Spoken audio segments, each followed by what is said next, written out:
Hey folks, this is Fernando doing another video for the Modern Survivalists. I thought I'd do a video on everyday carry philosophy, basically going through some of the stuff that I've had with me for actually a few years now. I try not to compromise with a setup that has been working well for me so far. I will always have with me a cell phone, of course, wallet, house keys, car keys, like anyone else, but I also try to have a pair of sunglasses, a flashlight, lighter, pocket knife, multi-tool, watch, and when legal to do so, firearm as well. If not, that's okay. I just roll with what I can work with. But some of the things that have worked very well for me are in this table. Let's start with the sunglasses. These are Wiley X revolvers. These are actually quite good. A friend of mine was recently joking about, yeah, I'm sure your glasses are worth $100 or something like that. Yeah, they're not exactly cheap. Wiley X is a little bit of an expensive brand, but when you think about it, they hold on very well. I mean, if you buy some of the cheaper stuff, it usually breaks much sooner, and you're basically buying a new pair every 6-12 months. These I've had for, I don't know, 5 years maybe, and I mean, using them pretty much daily.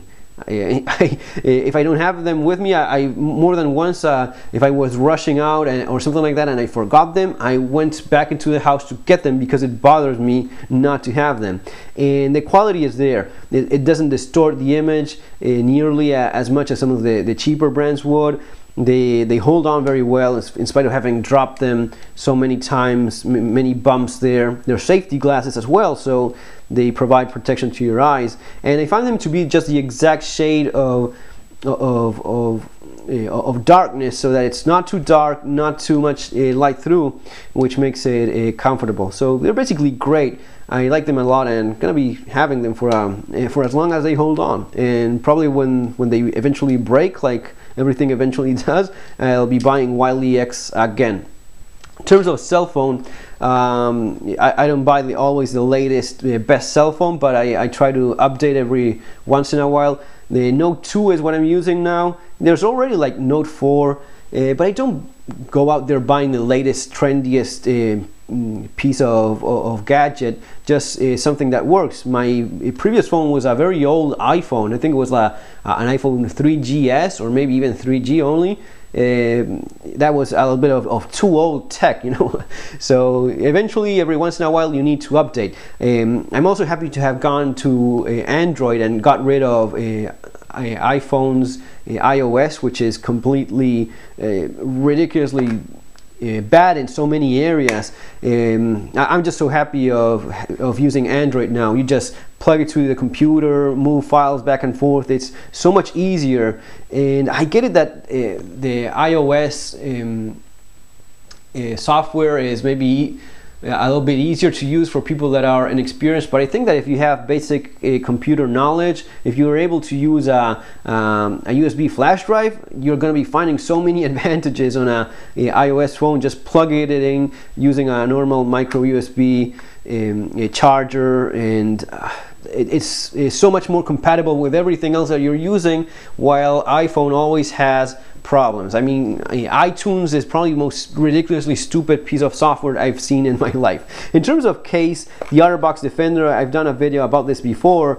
It has cracked in a couple places. I replaced it with this black one that I got from OtterBox when the clip broke some time ago. So yeah, a couple little problems with the OtterBox Defender case. I haven't done anything ridiculously abusive, but it has broken a couple times already, which is a little bit of a disappointment, because you kind of think that the OtterBox Defender is a very tough case, which I guess it is, but at the end of the day, it did break the clip, and then it broke in a couple of places here in the previous one they had, and it's not holding as well.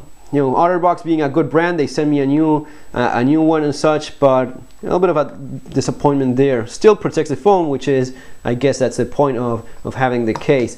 In terms of wallets, I try using the smaller Eastpak, this one, which is very compact. Maybe, you know what, a little bit too compact for my taste. I went back to my older Quicksilver wallet. I find this size to be what I needed. It's it's a little bit bigger than the E-Spec, but this one was maybe too small. I could fit only just a few coins, just a few bills, just a few cards, maybe too minimalistic. I don't know, maybe one day if I have less stuff in my wallet, I will go back to this one. I like small compact wallets, but this I find to be pretty much the ideal compromise of small but not too small. And now that I think about it, that's what I usually do with the rest of my stuff. I don't go with the smallest possible knife. I don't go with the smallest possible flashlight either. I try to find something that is reasonably compact but that still works. I don't believe in micro, super small stuff that it has a little utility. Utility for me is it's going to be more important most cases. Car keys, no changes here, just a saddleback leather keychain, my car keys, and a little LED lights. I have lights all over here, but just more convenient for when getting out of the car or when looking something in the car, and a little Vox pry bar, a titanium pry bar with a glass breaker. This has been working well. I don't see this changing anytime soon. In terms of of the leather pouch, this is something that I've started using recently and really like. I did the pouch just as a little project, but now I realize that it works very well as a pocket liner. I just put this in my pocket of my jeans or my pants, put it as a little pocket pouch, right, and leave it open like that, and I leave the whistle of the flashlight there. So if I have to reach for the whistle for the flashlight in my pocket, I just reach and pull out the flashlight through the whistle and a little lanyard, the Eagle Tech D25C, very bright. I started using the rechargeable batteries here again because provides quite a bit more light. Doesn't have the same options as when using primary batteries, but you still have the low mode there, and quickly you move into that very bright high mode or turbo mode using Ultrafire 16340 rechargeable battery and using the nano charger, which is pretty good. So the pouch thing, I don't know, I like it. I think it makes it more comfortable if you can. I don't know why, because you're having more stuff at the end of the day, but it makes it more comfortable to have my rather large keychain in there, which is a little bit bulky, I suppose. It's not that it's bulky, you know what it is? It has a little bit of sharp edges because of the keys, because of the little pry bar thing there. So it has a little bit of those sharp edges, and the leather pouch helps to reduce how uncomfortable that is in the pocket. I mean, before I just went with it, it bothered me a little, but wasn't that much of a big deal. But with the liner, with this little pouch working as a liner in the pocket, just solves that for me. And I also have a little bit more room for more stuff. So I have my earbuds for the cell phone. I have this, and you know what? Because the cell phone has FM radio, which I think it's a pretty good asset to have on you all the time. Being able to use FM radio if everything goes wrong, if something goes catastrophically wrong, and you cannot get online, you cannot use your cell phone. Having an FM radio allows you to catch at least some of the more primitive news outlets so as to see what's going on. But for the FM radio to work, you need an antenna, which it uses the headphones as an antenna. So that's why I try to have these there. And with the pouch, it's just more comfortable. All this stuff basically goes in my right pocket, and just very handy, because with the lanyard there, just pull the flashlight, which is what I probably use the most actually. And that's that. In terms of lighters, honestly, the ones that I've been using the most are these two, correct? The Jeep lighter with some duct tape wrapped around it. The duct tape comes in handy a lot, but I do like the Zippo lighter with the Thunderbird gas insert, which doesn't dry up, of course. It's just normal gas, butane gas, and using the nicer Zippo case. This would be more of a utility thing, because it's lighter, definitely lighter. It's pretty tough still, and you have the duct tape. From a purely utilitarian aspect, in terms of preparedness, this would probably be what makes more sense. But you know, sometimes you have to go with what you like as well, because life is too short not to do so.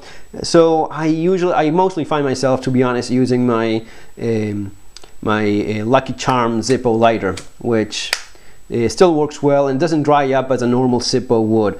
Some of the other lighters that I've considered, used a little bit here and there, True Utility lighter. Yes, these have like the piezoelectric system, and they're the jet gas system that has a lot more temperature.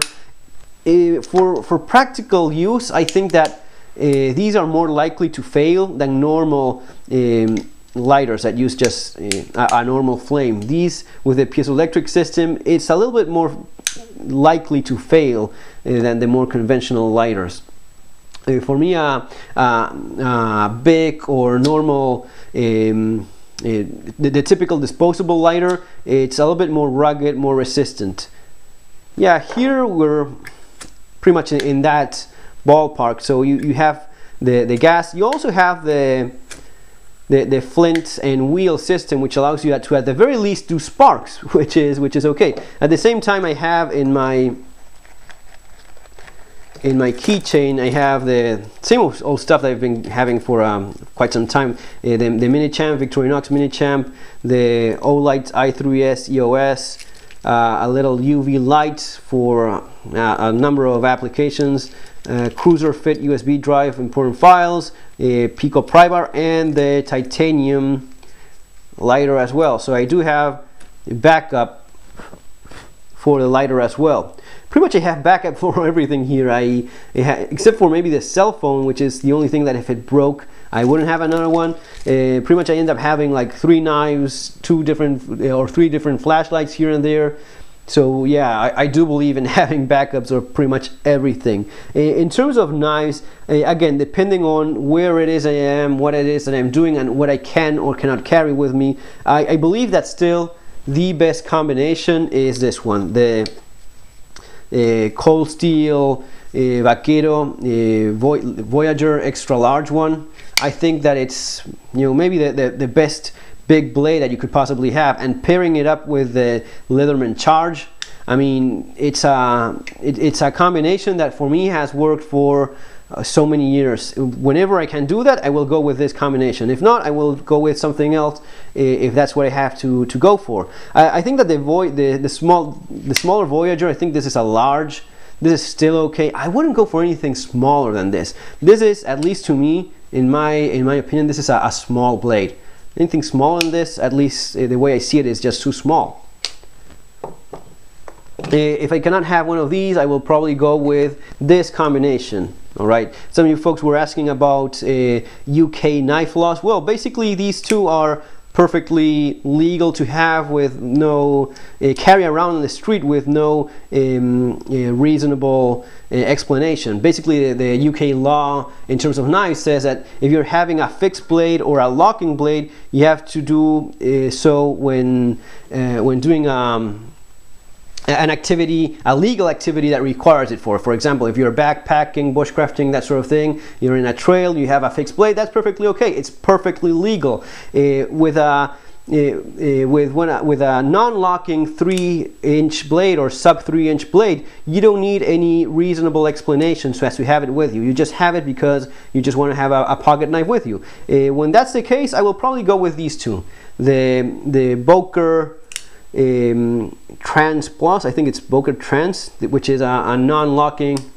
I know some of you guys have mentioned confused about that's a locking blade, and I don't know, some of you guys are pretty funny that way. If I'm saying that it's non-locking, it's non-locking. As you see, it's exactly the same actually as the locking version of this same knife.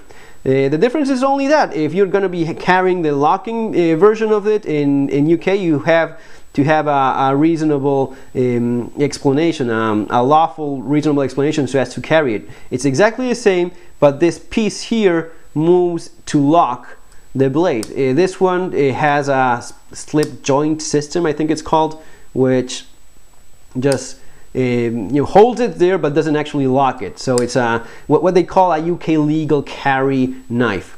All right, even though these would also be legal if you're doing an activity that you are using it for, but these ones do not require any specific reason for you to have them with you. Same thing here with the a German army knife, which, man, I love this thing. It's, you know what I love about it? The little clip point that I ended up putting in it. This little clip point makes it perfect for all those little detailed tasks that you need a lot of precision with your tool. It just allows you to get in there and make some very nice precise cuts. It's not a tough tool. It's nothing like this. It's not a tough blade, but it's just so nice being so sharp, and that little clip point makes it perfect. Of course, this clip point, I did it myself. If not, it would have been looking a little bit more like a normal Swiss Army knife. So I suggest doing that if you have a little bit of time and patience, grinding it a little bit of a clip point in there. You can do that, and you end up with such a nice practical blade. So yeah, I love this knife. Even, you know what, many times, even if I have a larger blade with me, or a larger multi-tool, I will still have the German Army knife with me, because I still find it to be handy and enjoyable to use, basically, in in all sorts of situations. Some of the other multi-tools that I've used in different circumstances and such are these two. The Leatherman Wave, which I think is probably one of the best deals in terms of a value multi-tool that provides very much the same functionality as the Charge. You don't have the nicer steel, which you have in the blade here with this S30V steel, which is excellent steel, but it's very close. I mean, it's pretty much the same tool except for the steel in the main blade and the nice titanium panels in the grip there. You don't have those two, but other than that, you have still the same multi-tool, which is, I don't know what it's going for, 60 bucks, 70 bucks these days. I think I've seen it in Amazon lately for 60 bucks. It's still a beast of a multi-tool that does a lot of work for you. If you have to go even for a more restricted budget, the Leatherman Sidekick would be my suggestion. Again, I've been using it a little bit, not nearly as much as I use my Charge, which is the multi-tool that I use the most. But it's still, again, in this case, it's gonna be going for 30 bucks, give or take, I think. You still have a very decent multi-tool. You have a nice little blade there. Same quality as a Charge? Oh, of course not. It's not the same steel. The locking mechanism may be as solid as the one here. Let's compare these two a little bit. I think that for most practical uses, you wouldn't notice much of a difference. If the task you're using it is too much for this, for the Charge, it's probably going to be too much for the Sidekick as well. Yeah, the blade is not as nice, but it's very close. I mean, this is a 130 buck tool. This one is a 30 buck tool. So the price difference is definitely a factor here. Much cheaper multi-tool here, but if you cannot spend more than that, more than 30 bucks on a multi-tool, definitely this is the one that you should go for. I don't know, I mean, for 30 bucks, I'm sure that there's no better multi-tool than this one. For the 60 buck range, sure, the Wave, and if you can go and spend a little bit more money, the Charge is probably the one that has the nicest functionality. The difference between these two, between the Charge and the Wave, as I mentioned before, are really not that much. This is more of a premium type of multi-tool because of the nicer steel and handles, but for practical use, you're going to be doing well enough with this one. For 30 bucks, the Leatherman Sidekick is okay. You have pretty big pliers there. I've actually used this multi-tool a few times lately, and not disappointed. I used the saw also. The saw is a little bit too short. I don't know if it's noticeably shorter than the one that comes in the... Yeah, well, there you go. It's not a lot, but you do feel that this one is a little bit more effective. The one in the Charge or in the Wave. I don't know if it's the steel. No, the steel should not be the issue here. You have a little bit more of a saw, definitely so, a tad more, but in these smaller multi-tools, a little bit of a difference of size goes a long way. If you're used to using this one, as I am, when you start using the smaller one, as I did recently, you do notice the difference. You do notice that you're running out of out of saw faster than with this one. That's because I'm used to this one, so I pretty much understand how far I can go with a little saw here, having used it quite a bit. And then when I move to this one, I'm running out of you know, I'm missing a couple millimeters of saw there, and you notice it. You know, small differences, but in terms of size, it wouldn't be I don't see that much of a difference. I mean, in terms of size, if money is not an issue, size would not be a reason to go for the sidekick instead of the charge. If you can get this one, if not the wave, and if not the sidekick. Yeah, that's basically it. Some of the other things I've had and used. My oldest flashlight, the 4/7 Quark 123 tactical flashlight, is what I've used a few years ago. Later upgraded to this one. Why? Well, because it's smaller, because it's more compact, because it has more modes, because it's brighter.